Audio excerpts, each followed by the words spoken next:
Salam jumpa dan jumpa lagi saudara-saudara yang sudah terbiasa menerima berkat dari HKBP Setia Mekar dan juga yang baru menikmati berkat Tuhan melalui channel YouTube Renungan Harian HKBP Setia Mekar Resort Setia Mekar, yang dimaksudkan bukan hanya untuk seresort saja tetapi untuk semua.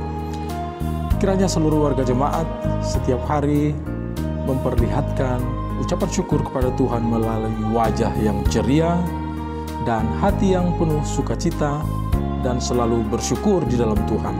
Jangan lupa kabar-kabarilah sukacita dan kalau ada pergumulan, sehingga kita bisa berdoa bersama, karena di dalam kebersamaan kita Tuhan hadir dan Tuhan bersama dengan kita. Kita berdoa. Damai sejahtera yang dari Allah Bapa yang melampaui akal budi manusia, kiranya itulah mengerti hati pikiran jiwa saudara dalam nama Tuhan Yesus Kristus Tuhan kita. Amin. Shalom jemaat kami yang dikasihi Tuhan kita Yesus Kristus. Kita berbahagia apabila pada hari ini dapat disikarkan kembali oleh firman Tuhan yang akan dibacakan oleh salah satu parhalado kita. Bapak Ibu yang dikasihi Tuhan Yesus Kristus, firman Tuhan hari ini, Rabu 18 Agustus 2021, tertulis dalam Amsal 29 ayat 23, demikian bunyinya. Keangkuhan merendahkan orang, tetapi orang yang rendah hati menerima pujian. Demikian firman Tuhan, berbahagialah orang yang mendengarkan firman Tuhan serta memeliharanya. Amin. Dan kita juga menerima pertanyaan dari Amang L. Gultom. Shalom, terima kasih atas firman Tuhan yang telah dibacakan untuk kita.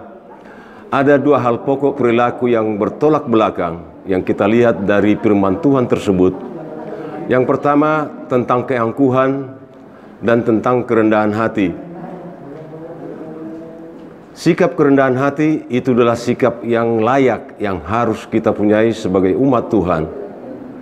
Yang menjadi pertanyaan adalah, bagaimana Alkitab menjelaskan kepada kita ketika kita atau orang-orang yang di sekitar kita memiliki hati yang sombong atau sikap yang angkuh.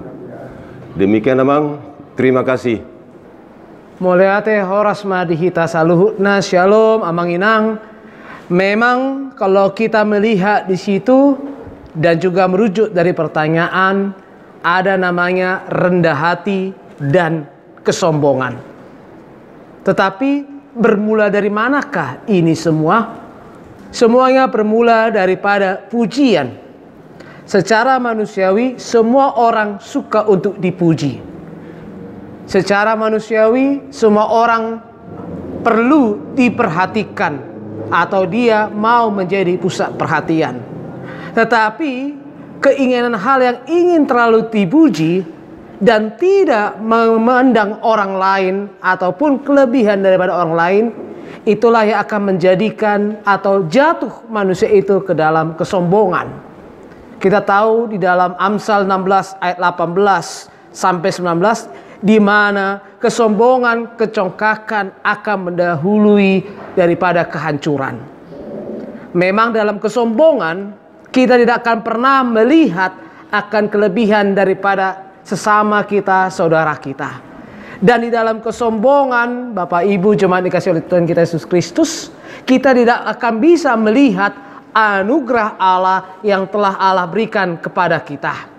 Oleh sebab itu, Alkitab mengajak kita dan juga mengingat kita supaya tidak jatuh ke dalam kesombongan, di mana kita harus melihat akan kelebihan, kita dapat melihat akan anugerah yang Allah telah berikan.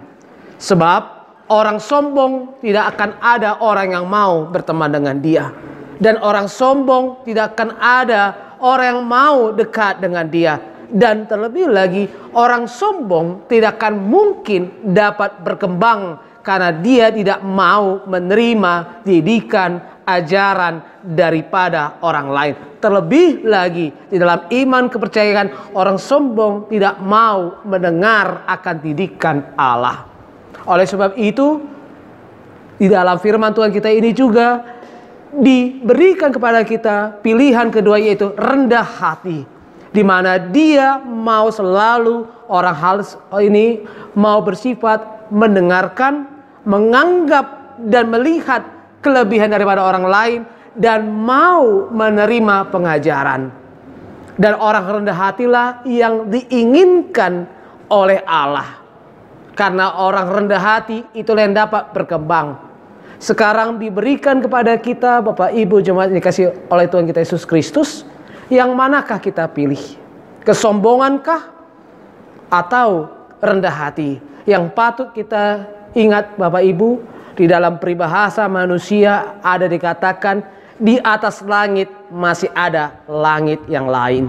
Oleh sebab itu, selama berjalan dengan Allah, ingat, hiduplah dengan rendah hati, supaya kita dapat maju menerima didikan pengajaran terlebih lagi daripada Allah. Amin.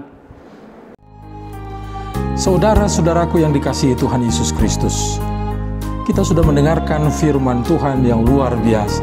Firman Tuhan ingin menjadikan kita menjadi generasi yang handal di dalam zaman kita ini dengan segala tantangannya. Saudara-saudara, generasi handal adalah generasi yang selalu mengandalkan Tuhan. Bersama Tuhan, kita akan mampu memenangkan pergumulan. Bersama Tuhan, kita mampu. Kalau kita mau.